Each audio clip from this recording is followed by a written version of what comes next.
A paz do Senhor, queridos irmãos. Nós somos a equipe 2 do campo de Parnamirim, Assembleia de Deus aqui da IADERN, do estado do Rio Grande do Norte, que é pastoreada pelo nosso pastor Linaldo Renovado de Lima, que é também o supervisor de todo o campo de Parnamirim. E nós estamos mais uma vez para gravarmos um podcast, um diálogo aqui entre mim, o pastor Linaldo e o pastor Elias, sobre a lição de número 10. Esse é um trabalho coordenado pelo DENEC. O DENEC é o Departamento de Ensino e Educação Cristã da Assembleia de Deus do Rio Grande do Norte e está sob a coordenação do pastor Rinaldo Odílio. Então, já de início, eu quero passar aqui a palavra para o nosso pastor Rinaldo e para o pastor Elias, para ambos tecerem suas saudações iniciais. Bem, aqui estamos mais uma vez, né, pela graça de Deus, para fazermos comentários sobre a lição bíblica da Escola Dominical.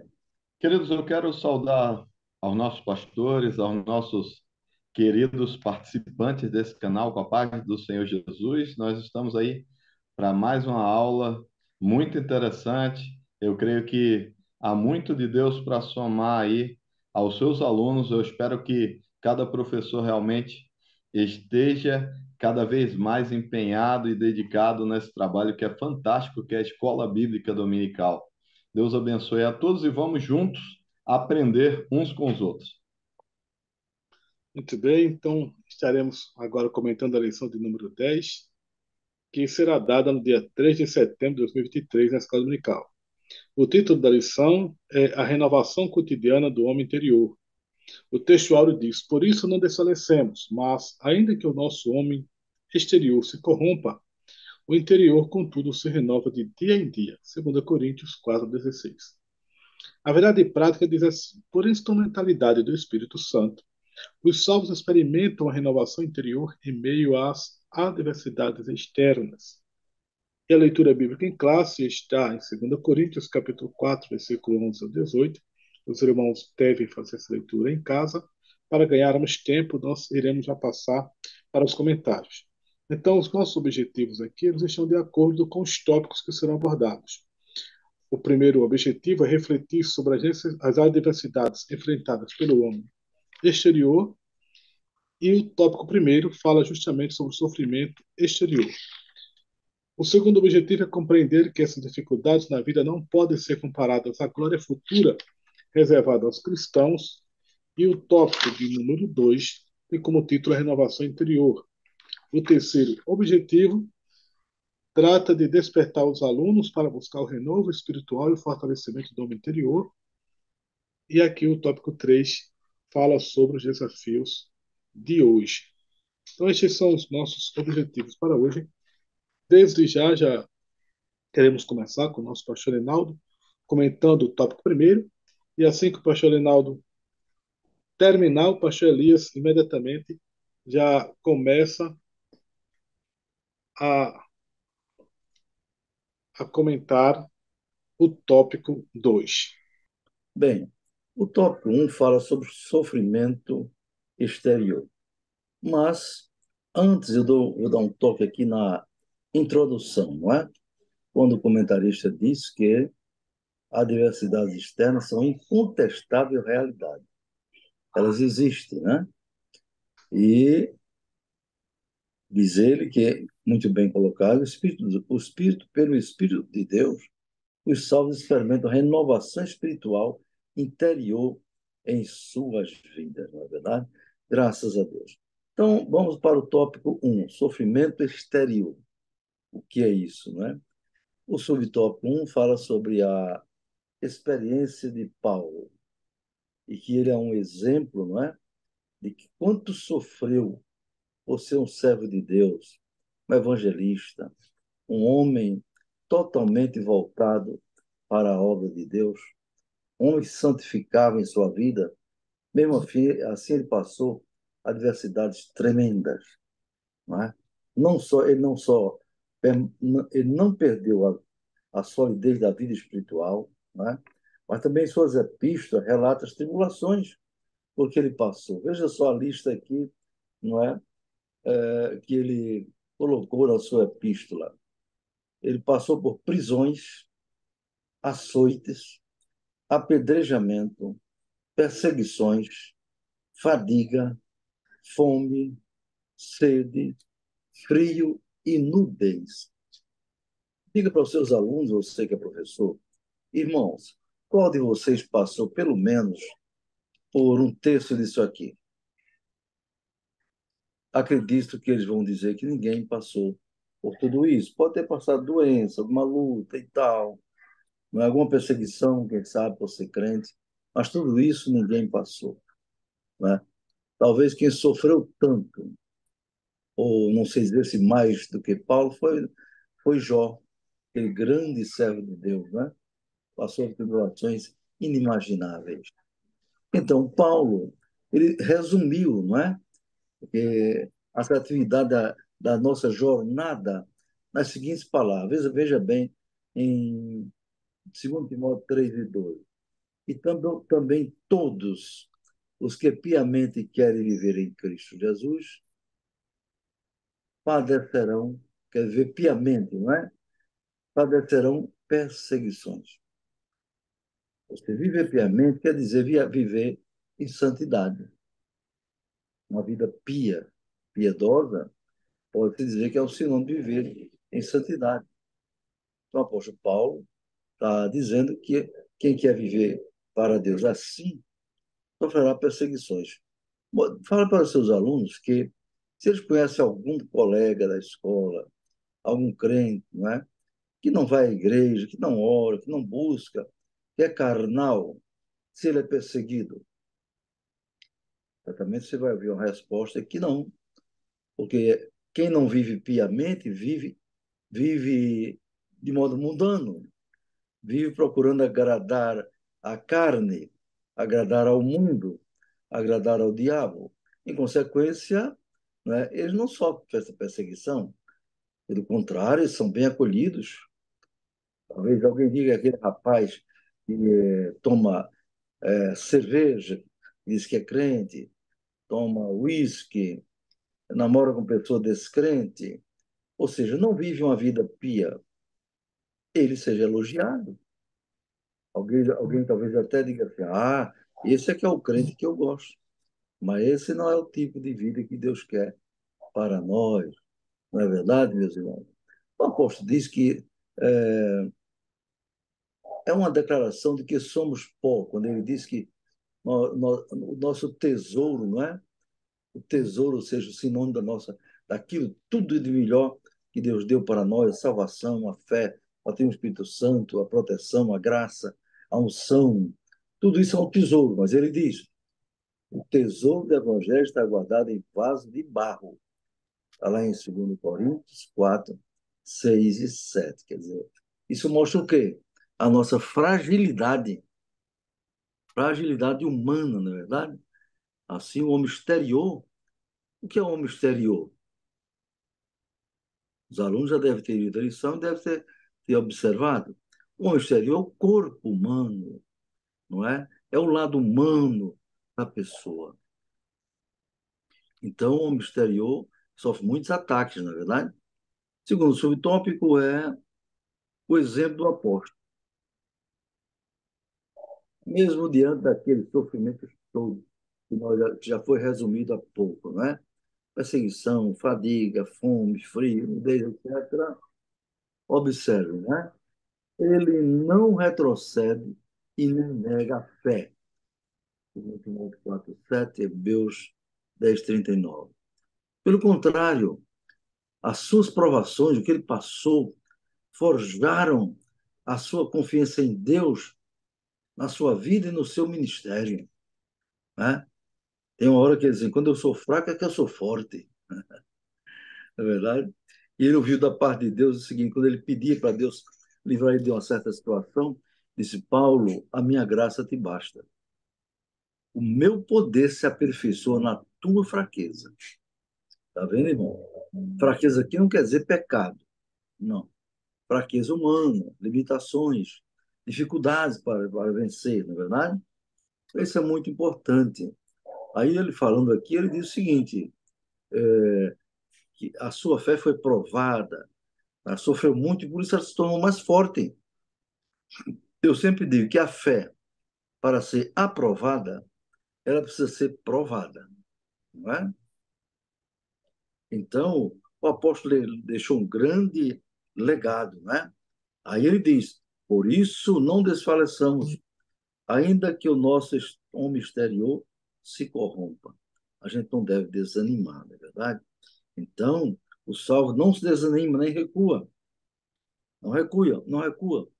Jesus Cristo disse para nós, em João 16:33,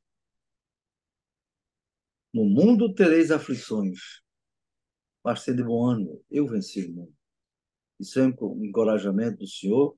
Ele não prometeu uma vida boa, uma vida de prazeres, uma vida de, como se diz, um mar de rosa, não. Ele disse, no mundo tereis aflições. O que são aflições? Problemas, lutas, dificuldades, doenças, tentações, perseguições, adversidades, etc. Não é? O terceiro subtópico, desse item 1, diz a esperança do crente. Então, com base nessa visão, né, que o Senhor deu a Paulo, ele mostra algumas coisas interessantes, né, acerca da luta que o homem passa. Ele diz aqui, olha, em 2 Coríntios 4:8, parte A, nós somos atribulados, mas não angustiados. Sofremos tribulações, mas ele diz, mas não somos angustiados. Significa que, mesmo pressionado, o crente não é esmagado. Ele sofre lutas, tristezas, decepções na vida, não é? Mas ele não desanima, não é esmagado. Infelizmente, muitos sofreram muito pouco e deixaram Jesus, deixaram a igreja, se afastaram. Não é? Isso é uma prova de que uma pessoa que se afasta da igreja porque sofreu um revés na vida, passou uma tribulação, prova o seguinte: ele não teve uma experiência real com Cristo, com Deus e com o Espírito Santo. Entende? No B, nós somos perplexos, mas não desanimados. 2 Coríntios 4:8b. Perplexos, né? Admirados, espantados, atônitos, mas não desanimados. Uma coisa que o crente não deve desanimar nunca, meus irmãos, é de buscar o Senhor, de servir a Deus, né? E aqui eu dou um conselho, o crente, para perseverar assim como esta lição está dizendo, se renovar, e ele não se renova somente indo ao culto uma vez por semana, não. No domingo, a maioria dos crentes brasileiros da Assembleia de Deus só vão às igrejas nos cultos de domingo, ou seja, culto de pregação do evangelho para pessoas não crentes. Uma parte pequena também vai à escola dominical. Eu pergunto, como é que a pessoa pode se renovar com uma vida cristã dessa forma? Não valoriza a casa de Deus, não busca aprender na escola dominical, não busca os cultos de doutrina, só quer um culto de domingo para não dizer. É igual o católico. O católico se sente feliz se ele for à missa uma vez por semana, em qualquer dia. Isso faz parte da tradição católica. Eu vou à missa uma vez por semana. Pronto, está resolvido. Não precisa fazer mais nada. Mas durante toda a semana ele fuma, bebe, se prostitui, não é? Faz tudo que não agrada a Deus. Né? Nem sequer imita a Virgem Maria. O católico diz que é mariano, que é adepto, devoto à Virgem Maria, mas a maioria não imita Maria, nem sequer na primeira qualidade dela. Era uma moça virgem. A maioria das moças católicas não tem nada disso, não é? É. Eu me lembro que uma vez eu estava fazendo um curso em São Paulo, quando eu era jovem, né? Jovem casado, com 20 e poucos anos, e ali umas moças daquele curso, né? Perguntaram, você é de onde? Eu sou do Nordeste, Natal, Rio Grande do Norte. Sabe o que ela disse? Ah, você é daquele lugar onde as moças ainda são virgens? Eu digo, nem todas são, mas ainda tem muita gente que valoriza. Pois isso para nós não tem mais futuro, não. Tá vendo? Tem pessoas crentes assim também, quer dizer, não valorizam as coisas de Deus. Aqui na segunda parte indica que, mesmo confuso, o crente não se desespera. C, perseguido, mas não desamparado. Tudo nesse capítulo 2 de Coríntios, versículo 4, 9. A parte A, né? 4, 8, A, B, na parte 9, 2 Coríntios 4, 4, 9a. Isso quer dizer que, mesmo ameaçado, o crente não é abandonado por Deus. De fato, irmão, Deus não nos desampara, né? E na quarta parte, diz ele, somos abatidos, mas não destruídos. Graças a Deus por isso, não é, irmão? Mostra que mesmo derrubado, entendeu? Fraco, o crente não é nocauteado pelo maligno. O texto ensina, amados, que, embora o nosso corpo seja sujeito ao pecado e ao sofrimento, Deus sempre provê um meio de escape. É verdade. Na tentação, né? Nosso Senhor obteve o êxito sobre a morte. Mesmo modo temos esperança de vitória, né? Da vida eterna. Portanto, como cristãos, amados, não podemos deixar guardar a bem-aventurada esperança em Cristo, conforme Tito 2:13. Tenho, então, comentado o tópico 1. Glória a Deus. Aleluia. Queridos, dando continuidade aqui à nossa lição, nós vamos para o tópico 2, falando da renovação interior e o fortalecimento diário. O pastor Elinaldo já destacou várias características importantes para um fortalecimento diário, dentre elas a necessidade de congregar. Nós só somos igrejas quando estamos congregados.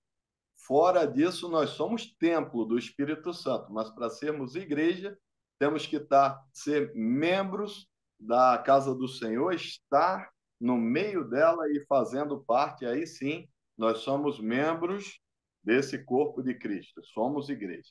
Então, queridos, aqui ele vai falar do fortalecimento diário e vai dizer que a Bíblia enfatiza que o Espírito Santo é o agente, escute, o agente que habilita o cristão a manter-se firme na adversidade. E quando a gente fala sobre isso, esse poder que o Espírito Santo acaba atuando sobre nós, sobre o homem interior, ele capacita a gente a duas coisas muito importantes que devem ser citadas para o seu aluno. Perseverar. Perseverar é aquela capacidade de desenvolver até a nossa resiliência em tempos de adversidade, de olharmos para a adversidade sabendo que temos um Deus que é maior do que a adversidade. E quantas vezes nós, quando estamos passando por momentos bastante difíceis, nós começamos a buscar a presença do Senhor, começamos a perseverar em oração e as coisas começam a mudar. E a segunda coisa é viver afastado do pecado. E aí ele traz um texto bem interessante aqui de 1 Coríntios, capítulo 2, versículo 12 a seguir, que vai dizer, mas nós não recebemos o Espírito do mundo, mas o Espírito que provém de Deus, para que pudéssemos conhecer o que nos é dado gratuitamente por Deus. E aí ele fala assim, as quais também falamos, não com palavras de sabedoria humana, mas as que o Espírito ensina, comparando as coisas espirituais com as espirituais. E aí, destacando, queridos, ele vai falar aí que, assim, apesar da fraqueza, do sofrimento que o cristão acaba passando, exteriormente, o nosso interior ele deve se renovar dia a dia na presença do Senhor. E é interessante que ele faz uma colocação para nós não desfalecermos. E aí ele vai destacar alguns pontos como essenciais. Ele vai falar sobre a santificação pessoal. Então, essa separação do mundo, essa busca diante da presença de Deus, quando é interessante que cada professor, isso aí eu coloco como um texto de apoio, leia Isaías 59, versículo 1 e 2, então vai falar que a mão do Senhor não está encolhida para que não possa abençoar, e nem os seus ouvidos agravados para que não possa ouvir, mas os nossos pecados acabam fazendo distinção entre nós e Deus. Então, essa necessidade de santificação para que nós vejamos a Deus. E aí ele vai falar também de fidelidade, ele vai falar também de reverência como algo essencial, vai falar sobre a oração, sobre o jejum, e temor a Deus. Eu diria que se fosse escrito pelo pastor Alinaldo Renovato, aqui também teria sobre a leitura diária da palavra de Deus como uma forma de Deus falar conosco de forma poderosa. Então, isso é mais uma coisa que, copiando os ensinamentos do meu pastor aqui em Parnamirim, eu diria que é algo que você pode somar à sua classe da escola dominical como algo extremamente importante. Até existem estudos, tem se divulgado, não vou nem me aprofundar nisso, porque não saberia dizer quais as fontes que falam dos benefícios de ler-se a palavra de Deus pelo menos 4 vezes por semana ou mais, provocando aí diversos benefícios ao próprio corpo. Aí vai trazer também a necessidade. O nosso comentarista destaca a necessidade de não desanimar na aflição, de renovar o nosso compromisso com o Senhor. Queridos, não desanimar na aflição requer uma coisa que não está escrito aqui na lição, mas eu julgo ser muito importante: disciplina. A disciplina faz com que você levante no dia que você não está motivado e vá lá e continue fazendo a coisa certa, mesmo quando a situação é extremamente adversa. Então, a vida cristã é uma coisa que requer muita disciplina. Fazer o seu culto doméstico em casa requer disciplina, ter uma vida de oração requer disciplina, ter uma vida de leitura da palavra requer disciplina, ter uma vida de santidade requer disciplina. Essa disciplina pessoal de você resguardar parte do seu tempo para estar buscando a presença do Senhor, para permitir que o poder do Espírito Santo, ele vai destacar aqui, nos fortaleça dia a dia. E dentro desse aspecto, cada professor destaque para os seus alunos, diga quais seriam os atributos da área afetiva que eu posso empregar, o que eu necessito empregar diariamente quando eu quero ter uma vida com Deus. Então, seria uma pergunta interessante. Já parou para pensar sobre isso? Quais são os atributos que você tem que diariamente exercitar para poder ter uma vida com Deus? Então, requer uma disciplina em várias áreas, requer obediência, requer uma série de coisas que vão fazer com que você possa entrar na presença do Senhor. E aí, queridos, ele vai dizer que vai produzir o eterno peso de glória. Então, o apóstolo Paulo, o pastor Alinaldo, destacou aqui as coisas que Paulo acabou passando no seu ministério, e nós, com certeza, passamos experiências bem menos difíceis, bem menos amargas do que Paulo acabou passando ao longo dessa caminhada de evangelização, mas é interessante a perspectiva que ele tinha na adversidade. Na adversidade, ele dizia assim: a minha leve e momentânea tribulação. Minha leve e momentânea tribulação produz para nós um peso eterno de glória muito excelente. Quando você tem esperança, e esperança é uma coisa que o inimigo procura tirar da igreja do Senhor até nesses dias que nós estamos vivendo, fazer com que as pessoas percam a esperança. Aí a Bíblia Sagrada, quando vai falar sobre o tempero para chegar na esperança, vai dizer que a tribulação produz a paciência produz a experiência, e a experiência produz a esperança. Olha só quantas coisas você é trabalhado por Deus para essa viva esperança. E aqui, queridos, ele diz assim, que faz um contraste entre o sofrimento presente, que nós estamos vivendo diariamente, as coisas que passamos, e a glória daquilo que está preparado para aqueles que vão permanecer fiel até a morte, né? Para que tenha a coroa da vida.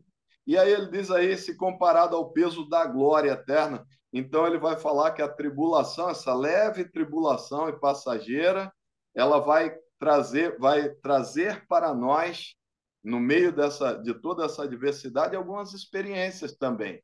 Isso precisa ser destacado diante dos seus alunos. Uma certa vez eu passei 14 anos orando pelo mesmo propósito. Depois de 14 anos, Deus realizou um milagre e eu pude ver a mão do Senhor estendida. Depois disso, você para pensar, e você vai falar isso com o seu aluno, é que você ganha experiência para encorajar outros. Algumas vezes Deus nos permite passar por provas de tempo bastante até longa, ou por situações extremamente adversas, para que você possa também chegar e encorajar outros que estão com uma coisa, às vezes, até bem menor, e aí ele, quando vê a sua experiência, ele se motiva. Então, aqui ele vai falar também, queridos, a necessidade da fé que se renova. Então, da fé que se renova à medida que o crente é capaz de suportar as tribulações. Saber que o Deus em quem ele tem crido é poderoso para fazer infinitamente mais do que aquilo que pedimos ou que pensamos. E aí, queridos, ele vai trazer alguns aspectos bem interessantes que me chamaram a atenção nesse subtópico número 2 ainda, que ele vai falar sermos sábios. Alguém vai dizer que o tolo, ou ele pega e erra hoje e amanhã ele comete o mesmo erro e não muda. E no outro dia ele é capaz de cometer o mesmo erro sucessivamente. Que o inteligente, ele olha e erra uma vez e aprende com o erro e passa a tentar acertar nas próximas vezes. E que o sábio, ao olhar o erro, ele começa a aprender com a experiência de outros e até se poupa de passar por experiências como essa. Se essa é a real versão disso aí, eu não sei, mas traz algo bem interessante, porque aqui na lição o comentarista destacou que dizendo que, através disso, ó, suportar as tribulações, e ele fala que é necessário sermos sábios diante da tribulação. Se nós buscarmos sabedoria de Deus, para quê? Para fugir de uma coisa que fez com que o povo de Israel padecesse no deserto. Murmuração. Ele fala aqui de murmuração, reconhecendo a luta. Tem gente que ele reclama de tudo, ele reclama até quando é beneficiado. Até quando a coisa favorece ele, ele consegue reclamar, ele pega o hábito de reclamar. E se a gente tirar esse prefixo aí, em vez de reclamar, a gente passar a só clamar ao Senhor, as coisas começam a mudar. E aqui, queridos, ele vai trazer também, dizendo que, segundo o critério de Deus, essas lutas são inevitáveis. Alguns ministérios, algumas pessoas de outras igrejas dizem que o crente não pode passar por tribulação. Mas não é isso que nós aprendemos biblicamente. E aqui ele diz que as escrituras ratificam que as aflições desse tempo não podem se comparar com a glória que está por vir. Então, em Romanos 8:18, então mostra que a tribulação também faz parte da nossa trajetória. E aí nós vamos para o subtópico número 3, queridos, e fala da visão da eternidade. Então, está com a visão fortalecida em Deus. Você já parou para pensar? Faça uma dinâmica com a sua sala de aula e pergunte para os seus alunos como é que eles imaginam que será a chegada dele ao céu, ou como será o dia a dia ali, depois que ele estiver na eternidade com o Senhor. Então, ter essa consciência plena da vida vindoura. E aqui o comentarista faz questão de destacar isso. O cristão ele é exortado a não focar nas coisas que ele vê, mas sim nas coisas que não se veem, porque as coisas que ele vê são temporais e as que não se veem são eternas, e ele destaca aqui o texto de 2 Coríntios, capítulo 4, versículo 18. Então, queridos, eu resumo esse subtópico número 3 para falar sobre isso aí, para que você deixe a mensagem central para o seu aluno desse subtópico, que é não desfalecer na tribulação. Porque, às vezes, você precisa entender, e olhando a disciplina de um atleta, você vai observar que um atleta, para chegar aonde ele tem que chegar, ele precisa continuar fazendo. Ontem eu estava vendo um vídeo de um determinado homem que ele nadou 76 quilômetros. 76 quilômetros. Depois ele se dispôs a pedalar 3.600 quilômetros e a correr 840 quilômetros. Então, vendo isso aí, ele queria fazer 20 vezes o Ironman.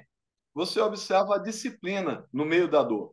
Será que no meio de um processo como esse, a dor não vem, o cansaço, a fadiga, talvez até algumas lesões? Da mesma forma, você deve comparar a trajetória cristã diante de algumas adversidades. Será que não tem vezes que você cansa? Mas aí ele traz aqui uma mensagem de esperança para concluir o subtópico 3 e fala que, nesse caso, somado à renovação diária, em cima de tudo aquilo que o comentarista já colocou como importante, a importância da oração, do jejum, da santificação, da fidelidade. Pastor Elinaldo destacando aí a importância da leitura da palavra como hábito diário, também destaca a importância do culto doméstico, e aí ele vai falar assim, ó, pensai nas coisas que são de cima e não nas que são da terra. E aí, queridos, eu encerro por aqui esse subtópico. Coloque os seus alunos aí para participar, falando um pouco sobre esses itens que nós apresentamos, para que a aula seja extremamente participativa. Aulas em que o aluno não participa se torna monótona e a construção do conhecimento se torna menor.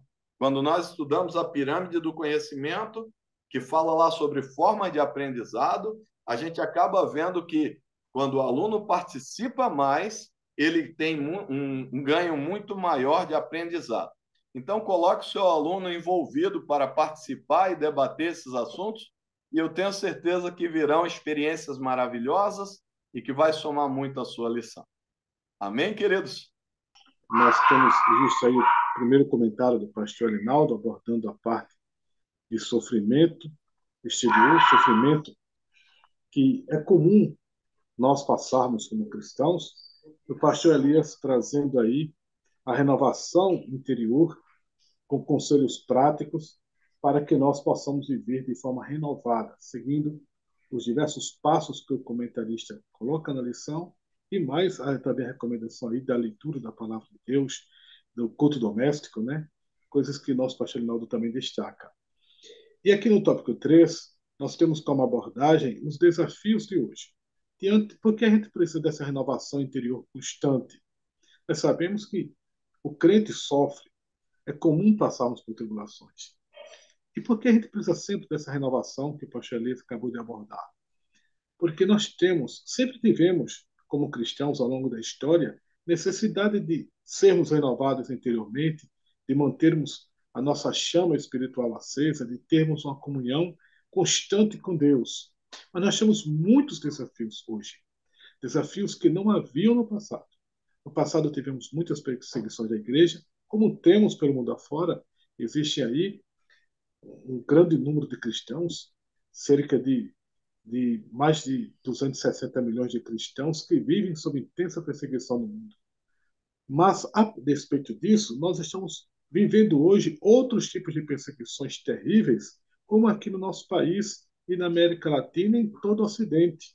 A igreja passa perseguida e uma perseguição que ela é sutil muitas vezes, às vezes está escancarada por meio da cultura secularista, do relativismo doutrinário e também diante da batalha espiritual que todos nós enfrentamos. Mas este mundo tenebroso está trazendo para nós novos desafios e causando na Igreja do Ocidente problemas tremendos, né? Problemas muito extensos.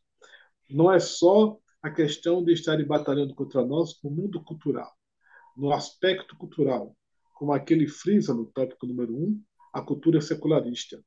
Além de haver todo o esforço cultural nos diversos meios de comunicação, no, nos diversos campos da política, da justiça, de diversos setores da sociedade, nós vemos que isto se consuma com perseguições reais para nós cristãos, correndo muitos de nós o perigo de sermos presos, de sermos condenados em razão de defendermos a nossa fé diante de novas ideias que estão surgindo atualmente. Então ele coloca aqui que o espírito da Babilônia, por meio da cultura secularista, procura esmagar a vida espiritual do crente. E não só a vida espiritual do crente. Está procurando destruir os fundamentos da igreja, destruir a família, destruir a nossa ordenação, o nosso culto, a nossa pregação, o nosso ensino, a nossa exposição, os nossos valores éticos. É um sistema que está lutando com tudo pela instigação de Satanás contra nós. É um sistema materialista. Aí ele, e aí ele citou aqui o capítulo 17, versículo 5, para falar do espírito da Babilônia, uma alusão à antiga Babilônia, né? Tanto citado em Apocalipse, que tinha a ideia de uma confusão, de uma mescla dos diversos poderes mundiais dominantes que surgirão no futuro, sob o domínio do anticristo, unindo os diversos governos, diversos reinos da Terra, os diversos sistemas políticos do mundo, mais os diversos sistemas religiosos. Mas esse espírito já está presente em todo o sistema político, religioso, ideológico do mundo. É isso que o comentarista vem colocando para nós em diversas lições. E ele diz que é um sistema materialista, voltado para as coisas materiais, conforme estudamos até aqui. E este sistema materialista, em primeiro lugar, nega a realidade espiritual.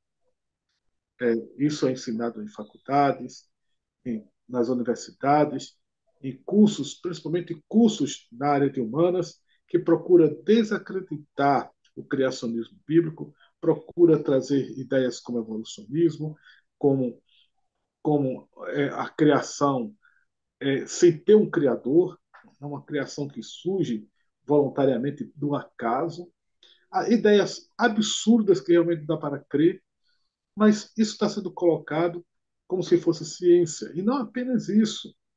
Não apenas isso. Ele diz que nega a realidade espiritual. Aí, segundo, nega também a existência de Deus, porque querem crer apenas na matéria. Terceiro, nega a verdade bíblica. E também todo o conjunto de valores provenientes da palavra de Deus. Isso é terrível porque o mundo se opõe assim. E quando esses conceitos são inseridos dentro do sistema religioso, às vezes há igrejas, há cristãos que vão abraçando essas ideias e procurando colocar isso dentro das crenças religiosas, fica mais conturbado ainda, né? Fica mais difícil. Já vimos rabinos, por exemplo, lá do judaísmo, crendo. Tem vários rabinos que creem na evolução. Tem muitos teólogos de correntes católicas, luteranas, etc., que creem na teoria da evolução, que creem numa evolução teísta. Ora, não tem como sermos honestos com a Bíblia e crer numa palhaçada dessas. Não tem como. Mas essa cultura anticristã muitas vezes entra nesses seminários, perverte a mente desse povo e isso é levado para muita gente. Diante desse ataque, o Altíssimo continua a buscar um povo que seja renovado por dentro, resista aos ataques externos e tome posição contra o evento do mal. E aí ele coloca aqui Ezequiel 22:30, quando Deus diz que procurou um homem no meio daquele povo que se locasse perante ele, tapando a brecha do muro, e ninguém encontrou. Ou seja, Ezequiel estava na Babilônia, era um tempo de derrocada lá de Jerusalém, e não havia nenhuma autoridade competente que pudesse se colocar naquele ponto que Deus procurava tanto. Havia profetas de Deus, mas certamente Deus estava procurando dentre as autoridades, porque profetas tinham. Tinha Abacuque, que profetizou antes de Jeremias, um pouco é contemporâneo de Jeremias, contemporâneo da mesma época, mas profetizou cerca dos anos 606 a.C. Tinha Jeremias, que começou a profecia antes de Ezequiel e Daniel. Daniel, que estava na corte de Babilônia, orando, intercedendo. O próprio Ezequiel. Mas Deus estava buscando alguém dentre as autoridades que fizesse esse papel e não encontrou ninguém. Deus procura hoje, nós que somos cristãos, que estamos exercendo funções, quer na igreja, quer no mundo fora, para nós ocuparmos este espaço, estejamos na brecha onde nós podemos tapar, seja na nossa casa, tapando a brecha na nossa casa, como servos de Deus, ensinando a palavra, vivendo a palavra, guiando nossa família nos caminhos do Senhor, seja na igreja, como líderes ocupando quaisquer posições, seja no trabalho, fazendo diferença, seja na escola, seja em qualquer lugar. Precisamos tapar a brecha no local onde nós estivermos. O segundo ponto aqui é o relativismo doutrinário, e aqui é muito sério isso, né? Que ele diz que é outro ataque que procura matar a nossa vida espiritual. É um processo de desconstrução dos fundamentos da fé.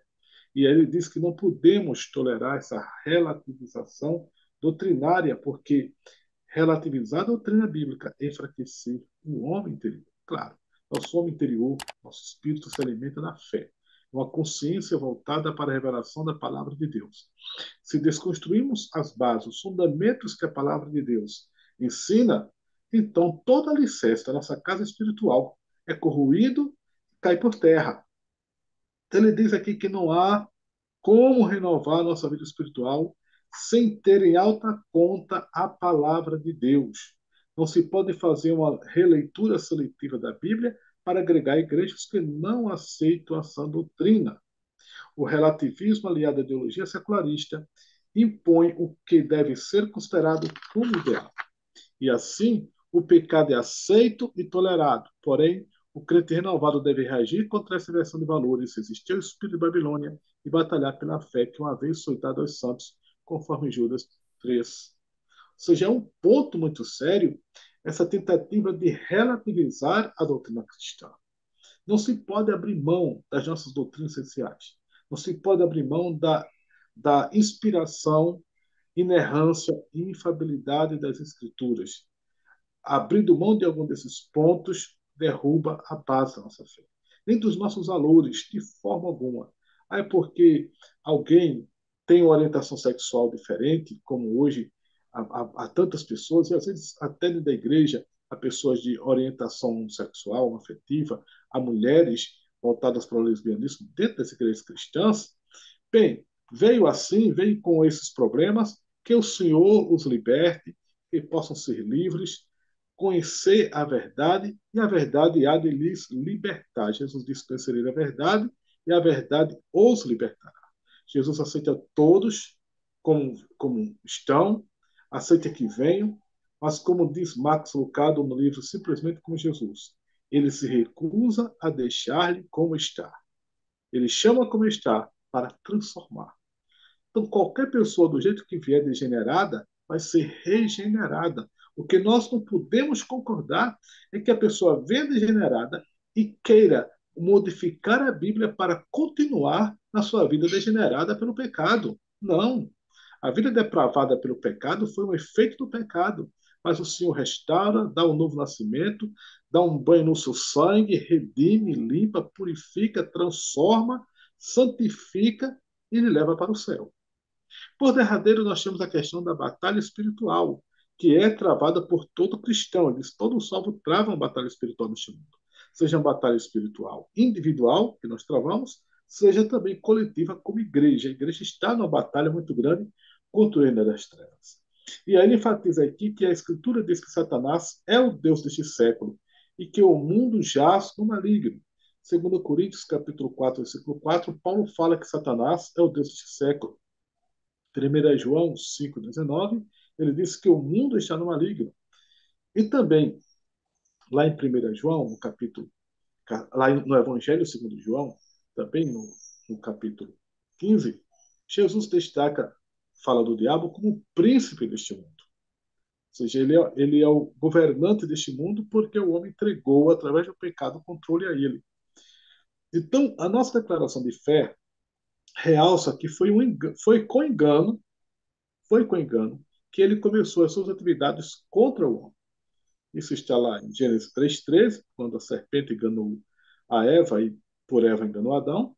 E em 2 Coríntios, capítulo 11, versículo 3.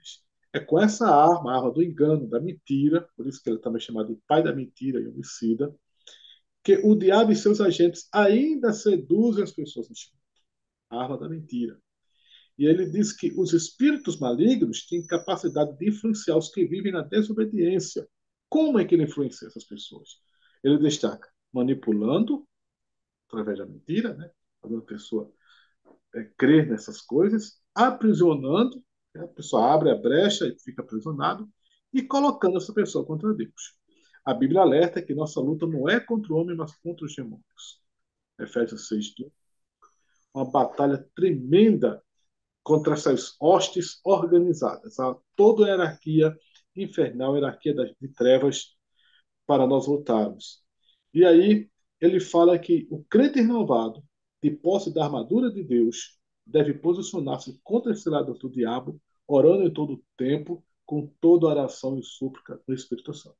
Cabe ao professor, então, aqui dar uma lida lá na armadura de Deus.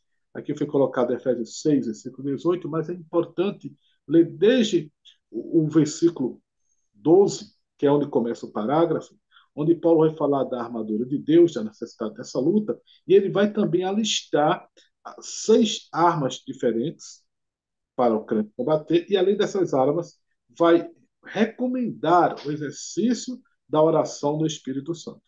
Então, este é o nosso comentário de hoje, feito por mim, pelo pastor Alinaldo, pelo pastor Elias. Graças a Deus, uma lição muito importante sobre a renovação. E aqui eu quero finalizar passando para o nosso pastor, então, fazer a conclusão deste momento, com oração, com a bênção apostólica, e assim nos despedimos.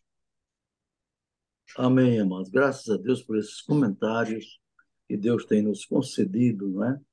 Fazer neste podcast. Esperamos que os professores aproveitem bem, meditem naquilo que Deus tem concedido através desta lição, não é? E vamos orar.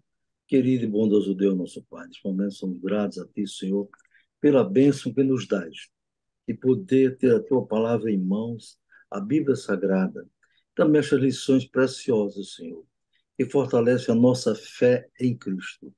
Nos ajuda cada dia, Senhor, a viver a vida cristã com a renovação interior. Em nome de Jesus. Amém.